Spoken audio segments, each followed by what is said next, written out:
Hey guys, sorry, been having some signal problems there.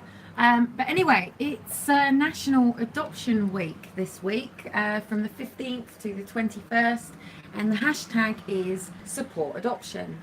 Now, as I'm not going to show people, but literally it's 3:30, and as you can see, children are coming out from school. Literally all around the UK now,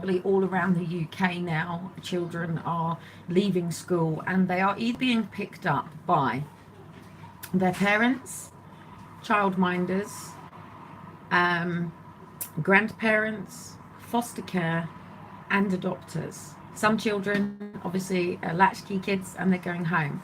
But every single child in the world has a right to be happy, healthy, and thriving and to live to their full potential. Every child matters. And, under normal circumstances, children would only be brought into the world to parents that have a stable, happy relationship. That I'm just laughing because I've got a little boy who's a little bit of a climber. I'm having to watch him because he's climbing up absolutely everything. Um, so, so yeah, it's National Adoption Week, and I want to do some videos all week talking about the truth about adoption. Now, yesterday the adoption drive started, and basically all they're pushing, all the MPs, all the councillors, all of the government official organisations are pushing for hashtag support adoption. Now, the question is, why should we support adoption? Why should we, in this country, support and spend millions of pounds campaigning for permanent families for children that are in foster care? Now, obviously, there are children that don't necessarily have families that are functional, but at the end of the day, they have chosen to come into that family. They have chosen that experience. They have chosen to live with, those people as their parents. And I've just seriously, I'm so distracted because I've just got this most beautiful little boy smiling at me. Elijah's asleep at the moment, but Shiloh is up. Um, so, um, so basically yesterday this adoption drive started, and I'm finding it very heartbreaking actually, because it's all the government officials that want this. They want this adoption drive, but the natural parents and the adopters and the children don't. In fact, the majority of adoptive parents are actually quite broken over what is going on. And some of the Twitters that I've seen, are talking about, how they're not connecting with their children, how their children are telling them that they hate them, that the children are resisting the parents. And we also know that these get to extreme cases where children are actually abused by their adoptive parents and by foster parents. And our children actually is the amount of abuse going on to children as significant as they say. All these, I don't know what the numbers are at the moment. I think it's like 70,000. It might be up to 100,000 children that are in foster care right now. Have these parents actually caused significant harm to their children? Because I speak to parents every day. Now, I will be brutally honest. There is not many people that I would genuinely leave my children with, knowing that my children would be raised to my style and taste. But that's my personal preference. There are parents that I am quite happy, even though they have had their children taken. I have no problems whatsoever to be around my children. They are not sex offenders. They have not beat their children. They have not caused emotional harm to their children. What has happened is their children have shown signs of whether or not you want to call the label ADHD, autism, Ehlers-Danlos syndrome, like myself. And these are parents that are constantly pushing to get the correct help and support. And what I'm seeing on both sides of the coin is parents have been pushing, and then they're being labelled Munchausen-Hausens, and then they're going into foster care, into adoption, and then they're actually being correctly diagnosed or labelled, as you know how I feel about it. And the parents were right, but the adoptive parents are not getting the support either, because even if somebody has adopted a child and that child has come from a traumatic experience, these adopters are entitled to help. They are taking on children who have been through trauma, and that trauma may even just be the removal, because from what I see, the majority of this trauma going on is caused by the removal and by the parent alienation that goes on through the contact centres themselves. So, okay, now, what is adoption? Adoption is literally people that either haven't got children and really want to have children and want to give, a child love and care and bring them into their own family, and they sign this piece of paper in the court to say that they're going to be responsible for that child. But at the end of the day, a bond is a bond. Children should never ever feel like that because they weren't wanted by their own families, that they've been taken in by these saviours who are adopting them. We all live in duality. We all have good parts and bad parts about us, and parents love their children unconditionally.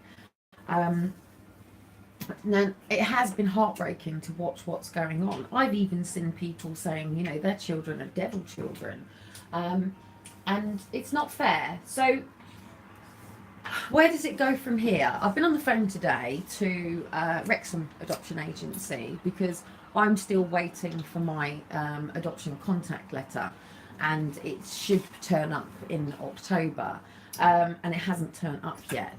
So I've been having a conversation with them today, and I've been talking, obviously, because they know me, they know my circumstance, and had quite a good conversation with Claire today. And the person who was overseeing this, Frances, has now left. But she said to me, she said, Kelly, some children are abused. And I said to her, I know that even children who are abused eventually need to resolve that with the people who did that. And some of the children that have been abused are not necessarily abused by family members themselves, and that family should have been supported. Now, at the end of the day, what we see in America is quite different to what we see here in the UK. I don't think that we really do have that many extreme mass sort of abusers, because they're on it. In fact, the majority of the hidden abuse is actually going on within childcare services. So I'm just watching, because I've got all of these families walking past my window, children coming home from school, and I live in a very dominant council house environment, parents that are very similar to the parents that I see that have had their children taken. These are the people that, probably smoking weed, living on benefits, money goes on fags, probably have a drink on a Saturday night, and at the end of the day, they live in council houses. So basically, these MPs and councillors are looking from a point of view where they're looking from their 5-bedroom detached houses, their BMWs and their Audis, and their secure jobs, and they're looking down on people who may be on benefits. Now, they could be on benefits because they have a physical condition. They could be on benefits because they've lost their job. They could be on benefits because they just don't know any other way of life. And what I have an issue with is our whole country right now has literally got support adoption everywhere. Okay, it's Adoption National Week, but when do we ever have social services or government ever coming out with a big hashtag saying support families? Whenever I see any signs outside council offices that are about families, in fact, Portsmouth had one here, our promise to children. At no point does it say we promise to keep you in your families. Now, they're coming from a child protection point of view, but from what I see, the truth about adoption is that the majority of families that have had children taken have either been isolated single mothers who might have needed to go into hospital, who've fallen ill, who may be asking for a little bit of support because they don't have family support or family people around them, or like myself, they've come from the ends of foster care and they haven't got the stable relationships with their parents, and that's never been rectified, so they're alone. It could be that, you know, a couple is going through some form of challenge, they're arguing to the point that they're fighting, they've turned to the services to help, or the mother or the father, because this goes on both sides of the coin, and there is no services other than Relate where they will come in and speak to the parent, the couple, and keep the couple together. Because in this country, if you have a row, if you have an argument, if you know you end up sort of storming out the room and going, "You're a fucking cunt," well, then this becomes emotional abuse. If you you know, push past somebody and just go, "Oh, fuck off," you know, this becomes physical abuse. There is a difference between a heated argument between a couple that need to learn some form of communication skills to see matters from each point of view, to somebody who is a real proper absolute abuser that would smack somebody in the head for absolutely no reason, keep them in cupboards, you know, and you know, constantly beating their partner on a daily basis. We live in a very insecure time and frame in this country. Most people get into relationships with much baggage now. Most people do have children, stepchildren. Most people do. Oh, seriously, I've got somebody on Facebook constantly. They know I'm on YouTube, so why they're constantly battering my head over on Facebook, I don't know. But anyway, you know, there isn't a service as such for you to be able to get help. People do have, you know, affairs, and that causes arguments. People even go through terminations or stillborns. They could be going through trying to conceive a child that's causing some issues. It could just be that somebody has caused some problems. I've just taken something off of Shiloh. He's not happy, but I've just taken it off of him. Bless his consoles. Oh, wow. You can have this thing instead. It was not appropriate for you to play with, and I needed to move it. There you go. You can have that. Yeah, at the end of the day, there isn't correct services that support families to overcome some form of adversity. Come here, sweetheart. Come here.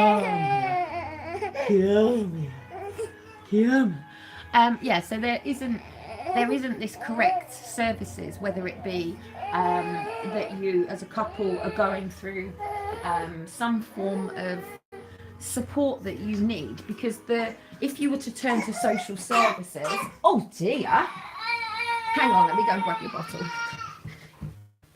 2 seconds, people, just obviously trying to do live videos, not always easy. There we go, my darling, and somebody is getting tired. I just need 2 hands for just 1 second.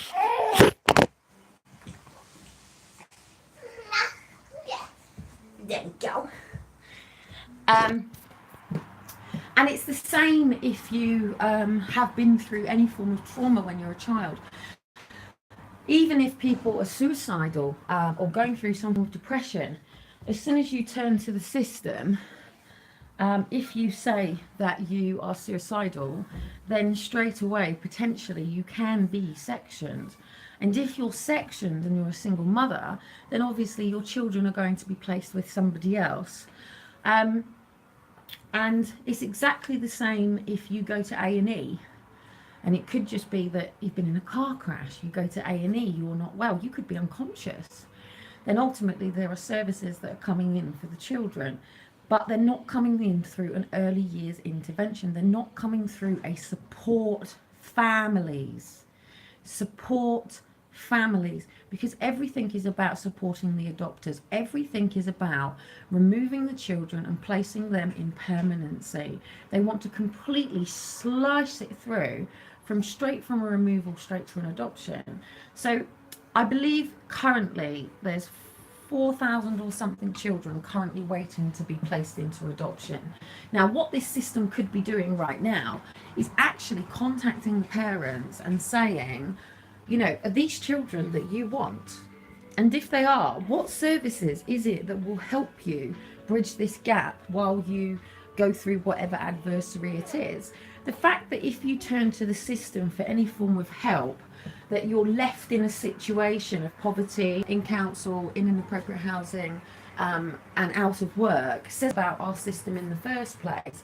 I said exactly the same to Save the Family when I was living there. I said, look, if people are coming here on the complete bottom end of the scale, then shouldn't they be leaving here with a driving license, with a car, with knowing who they are, what they're about, with a sustainable business, even in employment, being able to tick the boxes to buy their own property, and with restored relationships with their families, because that should be the outcome. People shouldn't have been leaving Save the Family straight into a council house and on to benefits and then just left, because that's neglect. Because at the end of the day, our system, our education system, doesn't teach you holistics, doesn't teach you about how to overcome trauma. It doesn't teach you about communication. It doesn't teach you about how to deal with when somebody tells you you can't do something.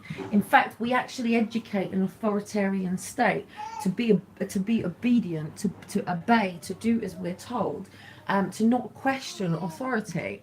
But unfortunately, the authorities are getting it wrong, even with this national adoption drive. Oh, my friends are back. In fact, actually, my friends, I think that's the police officer who took my son. Oh. Oh. Isn't it? So, prime example, before I finish this video.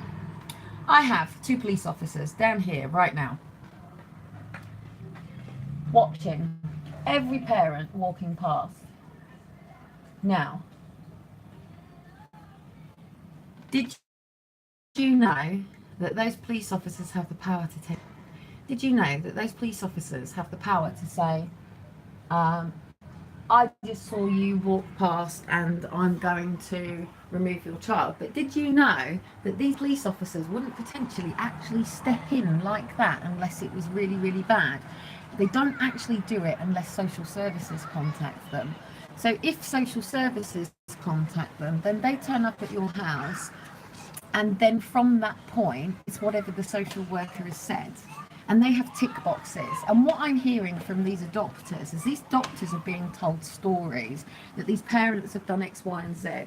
Now, if they have a child and that child is absolutely battered and bruised, and there is proof that that child has been, you know, abused, then hats off to the doctors and foster carers for taking these children in. But I have a mass number of parents over on Forced Adoption Exposed, where I believe that every single one of them could have been supported. I believe that every single one of these parents could have got some form of help if they had had. So seriously, do you want to see this? This is what my son is like. Listen to him. If he can climb under it, he will. If he can climb over it, he will. He's absolutely amazing and he's great. And as you can see, and I've got 2 EDS children, he's probably got a little scratch to the side of his face that I saw earlier on. I know Elijah has got bruises on his knees. And he is in and out of absolutely everything. You all right down there? Yeah. He is in and out of absolutely everything. And kids have bruises. My children were taken from the police because I said, no bruises, not yet. Because at the end of the day, a 3-year-old little boy is going to have bruises all over his knees, just as my children are. You know, when they go to school, chances are that, you know, their knees are going to look like they've been in the absolute wars. Chances are they're going to have little fingerprint movements on them where I've picked them up because we bruise easily. Chances are they may have a little bit of an achy body because their shoulder is a bit, subluxed, because That's what EDS is. EDS is not child abuse, but these police officers are coming in hospitals and assuming that it is because there isn't enough known about EDS. I'm seeing exactly the same with brittle bones disease. I'm seeing parents that are having children taken accused of breaking their child arm or a leg or a femur, or ribs, when actually the child has then ended up with a diagnosis of brittle bones disease. But never do they come back to the parents. Never do they come back to the parents and go, my goodness, we were so wrong. We really, really got this one wrong. Look, we're gonna have to apologise profusely to the adopters about this. But the good thing is these were adopters that just wanted to help the child. So actually, we're going to restore your family. No, they don't. They hide it, they cover it up, and they gag the parents. So yeah, it's National Adoption Week, and my main thing really is to the adopters out there. I'm asking you to please question the stories that you have been told about the children, because most of it is just cut and pastes. And so what if the parent has a mental health issues? Who the fuck are you to judge? We all end up with some form of mental health issue at some point. If you have a grandparent or mother or father that dies and you go through grief, that is mental health. If you have just lost your job and you are in trauma and don't know what to do, that is mental health. If you have come home and found out that your partner has cheated on you and you are angry, that is mental health. If you have just lost your home and you don't know what to do, that is mental health. So who are we to judge because somebody might have gone through some form of traumatic experience in childhood that's left a severe scar and trauma on them, that has then ended up, that psychologists have come across and gone, wow, this person's got borderline personality, this person is depressed, this person's suicidal. So what? By taking your children, do you really think that's helping? And I said this on a video the other day, that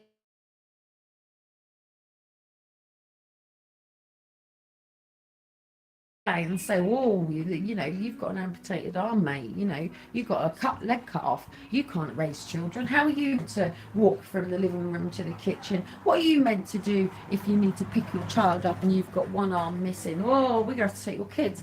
No, we don't have that attitude, do we? Well, actually they do.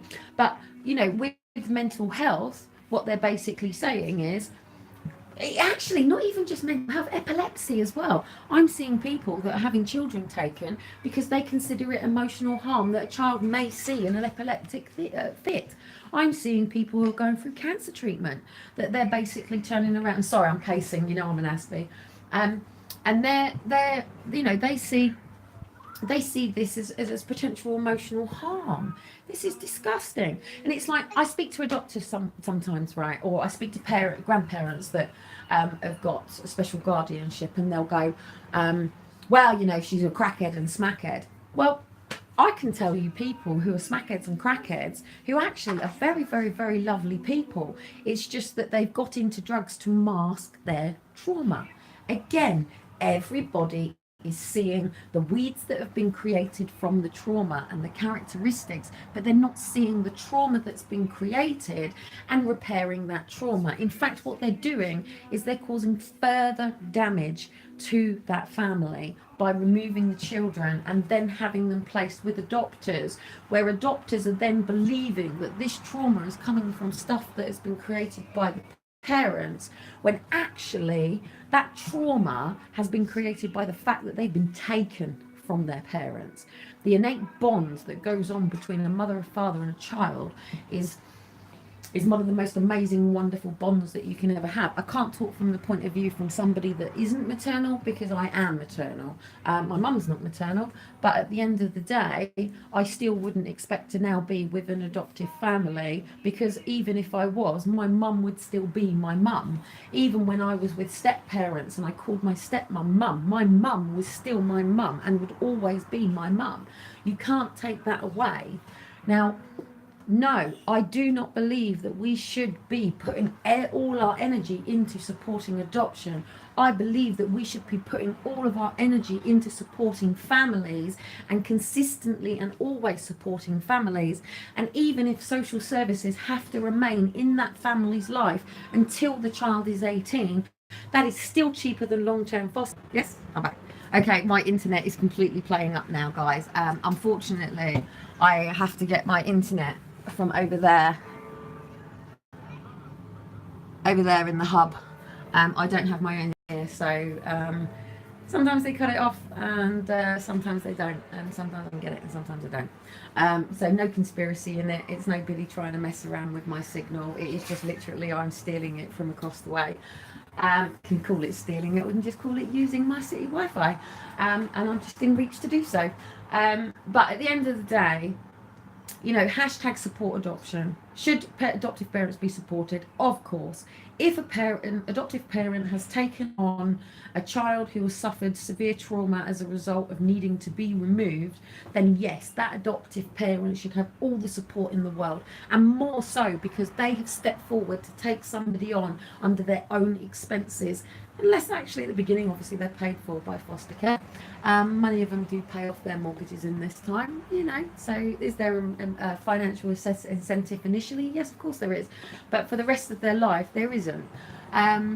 But adopters do get, you know, a lot of support. They get money to make any adjustments to their homes. They get benefits if the child does have trauma, and actually it suits people for children to have trauma, because then they can put labels on them, then they can medicate them, then they can get claim benefits from them, and so forth. But for the amount that they pay an adopter, the amount that they pay a foster carer, they could actually do more to help a family. And sometimes that might just be coming in the morning just to make sure that mum can get up and about with all of the kids, because dad might not be around or might be out, or dad might be a single parent. And actually, you know, it might be nice to have somebody come in and help wash up in the morning and clear away so mum can get the children out, or even when they get home from school, because the majority of kids are in school. So at the end of the day, the children can be supported through the school. So even if mum is an absolute smackhead that can't get up in the morning, as long as she's doing her damn best and she is working with them services, there are still ways where support workers could come into the house in the morning, get children up and ready, the support worker in for mum, help mum, take mum where mum needs to go and do what mum needs to do, or dad, and you know, and then children are in school all day, and then literally children can then go to after school clubs, and then once they're then coming home, there is a way of making sure that there is somebody available, and then having a lifeline in the phone, and teaching the children, explaining to the child, you know, why their mother is doing what they're doing or their father is doing, explaining to the child why their parents have this mental health and where this comes from.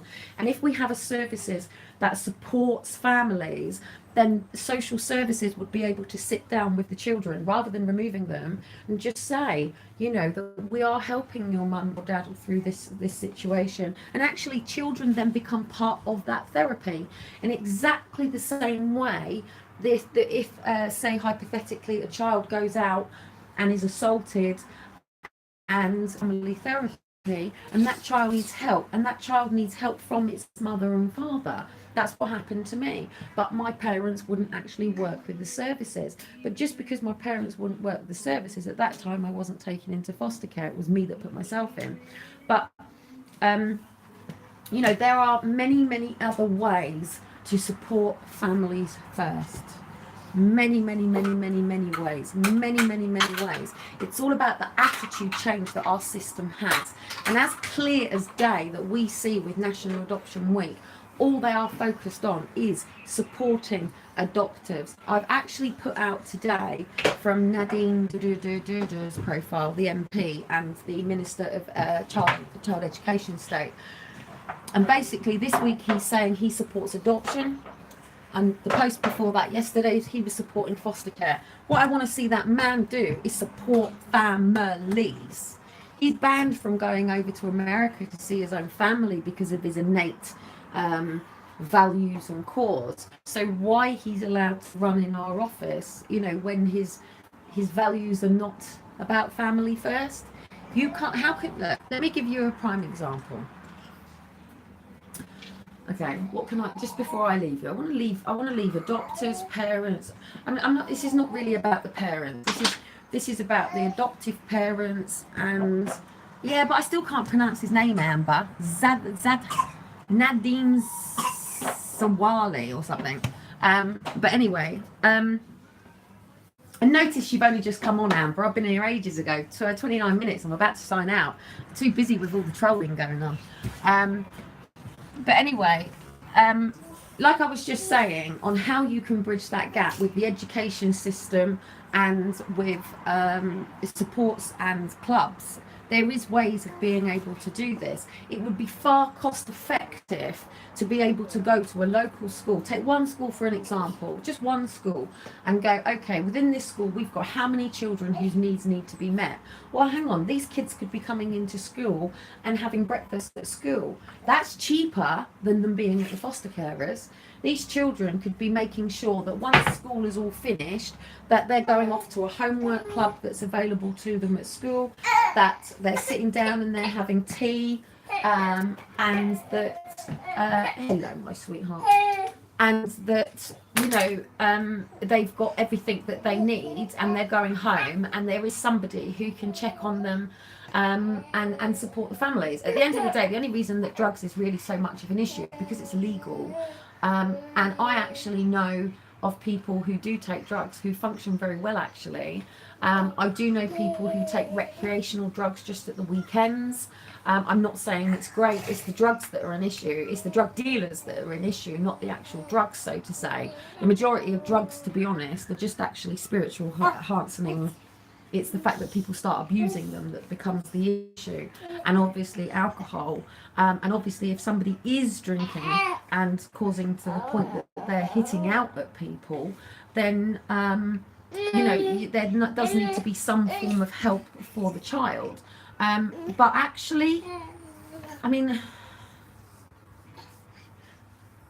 look, we all have tough times, but here in the UK, this is nothing, guys. This is nothing. Over in other countries, they're dropping bombs on these children's heads on a daily basis. Children are being marched and frogs marched from their homes. Children are living in squats to the point that they're going off and having to go through refuge collections to find food. Children are living in absolute dire situations, but they're still with their families. There is no reason here in the UK for any of this. We are a Western society, and even the people who are on the streets, if they have children, they should still be able to come and see their children. Just because of in foster care, you only get so many contact. That contact's not based on how often you should be seeing your children. That contact is based on what support workers they have available and what staff they have available. There is no reason why. I was just seeing if one of my little homeless friends was outside right now. No, but there is no reason why any person can't be supported to maintain a relationship with their family. Seriously, they're driving up the wall. Got them again. Look, it's not about me. This is just because the schools are coming out. So that's what I like to see. A nice little pally hello. See, that was amazing. That's what I like to see from the police. Thumbs up and an hello to somebody. Fantastic. Community bobbies. That's amazing. That's great. Brilliant. But I have noticed they have listened to me because I complained today about the wagon being outside and they said that I used parked up for their lunch, and I've said that this area is our community area and it needs to be respected. But at the end of the day, the historic adoption matter is proving to people that parents are still there, whether it's 50 years later, they're still there. Jeremy Kyle is actually going to be pushing for Home for Christmas this year, we hope. And let me just turn that off if you're playing with that. And you know, these reuniting families, it happens anyway. So should it be about supporting adoption? Look, it's not about not supporting adoption. It's about the fact that there is no support for families. Let me leave you with this one thought. I had social services in my life when I was pregnant with Shiloh, because obviously I've posted it out. There was an unlawful detainment and I was assaulted by the police officer. So we had social services back in again. So the social worker said to me, is there actually anything we can help you with, Kelly? And I said, well, I tell you what, there is actually a double buggy. I said, I've got about £70 and I'm on like Free Cycle and Gumtree and Marketplace trying to find a cheap enough double buggy that I can get. Is there any way that maybe there is actually some form of support for a double buggy? Do you know what he said? No. Well, my health visitor was not happy with this, because I said, the health visitor turned around and went, now, if you were to take her children off of her, would you support the adoptive families? And they went, yes. So anyway, my health visitor kicked off on this, and so did I. And eventually they came back and said, look, we've got funding for £300 for you for a double buggy. And do you know what? I turned around and said to them, well, isn't it lovely that the woman across the road has just sold me a buggy that was up for £100 and she's just sold it to me for 80, and I've just bought a double buggy. And thank you very much, because this money was then going to take weeks and weeks and weeks longer, and I was struggling with a newborn baby and Elijah, who wasn't yet properly toddling around on his feet. Okay, I supported and did that myself. Fantastic. But that could have been a potential real issue for me at that particular point, because we didn't choose to not work. We were stopped from working while we were dealing with social. So, you know, we were having to do the best that we could for benefit money. But the reality is, had my children remained in their care, had my children had gone to foster carers, and had my children, you know, been placed with the doctors, they would have offered all of these things already. So if you've got, say, a 17-year-old mother, 15 even, if you've got, say, a 17, 18 young mother who's got pregnant, I'm not condoning this in any way, shape or form. Children shouldn't be having children, but it is happening. You know, at the end of the day, rather than taking that child and going, well, you know, the mother hasn't got a home, she hasn't got this. Well, actually, I know full well that social services have access to 6 months upfront rent and the deposit. They don't tell you this, but they do actually have this facility. So this mother could actually be placed, and not into a mother and baby, she could be placed into a council property. There is plenty of charities, organisations, Free Cycle, Gumtree, and with having the benefits, and with the fact that actually our government gives £500 to a first child to get the stuff that you need. That mother is in an adequate situation to be able to do that. It's just that she doesn't know that. And it's going to take the social workers to be able to sit down with that mother and go, don't worry about it. This must be a really scary situation for you. Don't worry about it. We live in an amazing country. I tell you what I'm going to do. What do you know what you're having? Oh, you're having a boy. Fantastic. Well, I tell you what, we've just had a mother who's got a 2-year-old and a 10-month-old who's got a whole storage full of boy stuff. Let's see whether or not she'll pass it on. And then they could ring me and I could say, yes, I'm quite happy to pass this stuff on to this mother. There's absolutely everything that she needs, from early baby to newborn right the way through to. Brilliant. They would do it for the adopters. They would do it for the foster carers. In fact, they pay the foster carers to look after the children as a full-time job. They supply the foster carers with pretty much everything that they need, and they give them an allowance. In fact, I had an allowance of £25 a week. I never saw this allowance the whole time I was in foster care. So, hashtag support adoptive, or hashtag support families first. Well, I sit on the fence because I see both sides of the coin and the bit that goes all the way around in the middle. But at the end of the day, prior to any removal, there is plenty that social services, if took the time to work with adult social services, that could support families first at all times. And it doesn't matter what that parent is going through. It doesn't matter. There is nothing that can't be treated, helped, or intervened on. And that doesn't mean locking us down in these institutions. Sometimes it means just having some form of consistency, love, and building trust with people. Having different social workers and going off on leave is not keeping consistency, is not creating stability. But there is ways to put support systems around families. Majority of families like me don't travel. You know, the majority of families are living in the same place. Take me as a single mother here right now. You know, it could be very, very, say hypothetically, you know, my knee goes or I have to go into A&E. I should be able to literally ring my support circle and go, I'm being taken into A&E, and my support circle should be, cool, we're on our way. And literally, you know, if I had a foster carer, they should be able to pick my children up. I should be in A&E, and then literally when I say that I'm, you know, I'm ready to leave, they should be coming and picking me up and taking me home. And you know, maybe I might need for a couple of days someone to hoover the house for me, and that could be put into my indicative budget, because to have a cleaner come in at say 20 quid a week is so much cheaper than paying a foster carer £500 a week. So anyway, that's my version on all of this. I'd like to know what yours is. The majority of these children that have just left school are now home. But what I want to know is how many are in the wrong homes? How many really do actually have their own forever families to actually go back to? And all of these children that are going home to foster care and are being held and told that they can't go back to their families, and potentially being told that their parents are such a significant risk to them that is causing such confusion because they feel the love from their parents, and they know that love from their parents. I really believe that it's time that Nadeem actually intervened on this, and when how many of these children can go home if we actually took the stand to support families first. And that's really what I wanted to say today.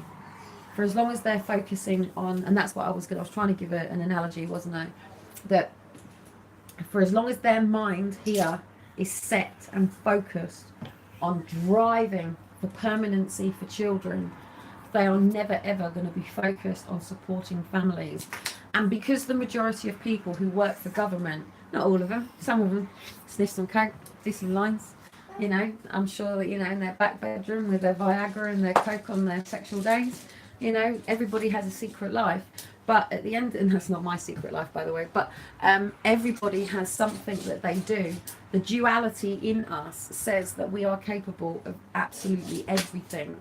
But the majority of these people, some of them smoke, some of them fat, you know, some of them are lazy, but majority of them aren't taking drugs and don't drink. But that's not actually true, because we do know actually of social workers who take coke, social workers who go out on a Friday, Saturday night and get really drunk and then turn up to work on Monday. In fact, the Triangle Project. Now, I'm not going to talk about the Triangle Project, that's for tomorrow because I've got to do some research for it. So I'll talk about the Triangle Project tomorrow. But anyway, I'm trying to get these videos down to 15 minutes, and obviously I'm on 42 minutes. And I'm trying to be able to do 3-minute pictures, because when I pick up the phone to people, and I've been on and off the phone all day today, and I need to ring and find out who that was that called me a minute ago. But if you, yeah, okay, I can probably use that triangle. No, I can't use that triangle. Anyway, I'm waffling. I'm just looking because I'm aware I'm watching the children outside, and I know full well that the majority of the are living under the threshold, but they're still with their families, because at the end of the day, social services only intervene if these parents are actually turning to them and asking for help, and then obviously it's going very, very wrong, and then of course, or it might be an allegation from school. But anyway, there's a better way. All I'm trying to say is, should it really be about supporting adoption, or should it be about supporting families first? And it should be to ever come in for removal. And the only reason that a child should ever be removed, and in fact I will give you an example of a situation where I was with a friend, and her and her fellow were arguing like mad, to the point that I put her kids in the car and told them to sort their shit out and I'll be back later. But at the end of the day, I come back with the children and they resolve their issues. Now, had a social worker have done that, they would have literally have come in. And I said to the police today, can you ask me one question? I said, if a parent has caused significant harm to a child, why are you detaining the kids? Should you not be detaining the parents? I said, because this brings questions to me alone. Are we feeding an adoption drive? Because at the end of the day, we can't be, because these children are all catalogued and chock-a-blocked up. I've got a mother today who's taking the stand. Her children are in foster care. If the judge makes a decision today that these children are going for permanency, then literally they are going to be taken to adoption parties and told that they're going to meet their forever families. This is wrong. They're not interested in the older children. They're only interested in the 2-year-old because the others are not adoptable. So is it not better, rather than leaving children in foster care, to keep families together? Yeah, why are we not keeping families together? And that is my message for today. Hashtag support families first. Everywhere that you see support adoption, hashtag support families first. We have social media and we can make an impact today. I've already been speaking to Grace today, one of the journalists. She's got all my stuff for my unlawful removal with Elijah and Shiloh, and she's got, well, Shiloh was in my stomach, and we're trying to get an article out because, you know, it's very, very, very sensitive, because nobody wants to end up in a situation. You're right, sweetheart. Nobody wants to end up in a situation where they support a family and then ultimately that child ends up dead. But at the end of the day, it's not a needle in a haystack sort of thing where you can go in and do psychological reports and work out whether somebody is going to be a significant risk.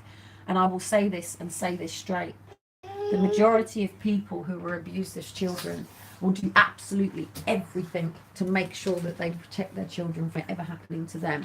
In fact, to the point that they won't even leave their children with anybody, and actually end up turning to the services because they believe that the help that they're going to get to be able to leave their child with somebody is going to be with somebody who has been police checked and governed and everything like that.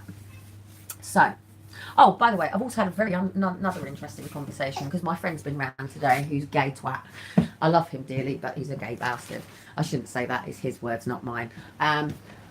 And we've been talking about adoption today, and he has every intentions of adopting, but he's also somebody who put a child up for adoption when he was 14 as well. So we've had a really interesting conversation today over you know, their attitudes on adopting. And one thing that was very clear is the majority of people who are adopting don't care about the parents. It's the child that they want. But that child is grieving its parents. And when I see all these parents, adoptive parents on Twitter talking about how their children are behaving, they're not looking at the real root cause. And actually, it's not because of the abuse of families. I'm not talking about where there has been abuse. I'm talking about when a child has been removed for possible future emotional harm or a false allegation. And that alone causes rejection issues and trauma, because if a child feels that they've been rejected by their parents, then they are going to feel rejected by the adoptive parents too, because they're not expecting them to stick about. So they're going to be kicking off with them. They're trying to trust them, trying to build a relationship with them, but ultimately they know that they are disposable children in their hearts, because they've been disposed of by their mums and they've been fathers and they've been disposed of by the system. That's how they see it. So, yeah, that's me. So this week is adoption awareness, and I'm going to go and spend some time with my son. Bye-bye.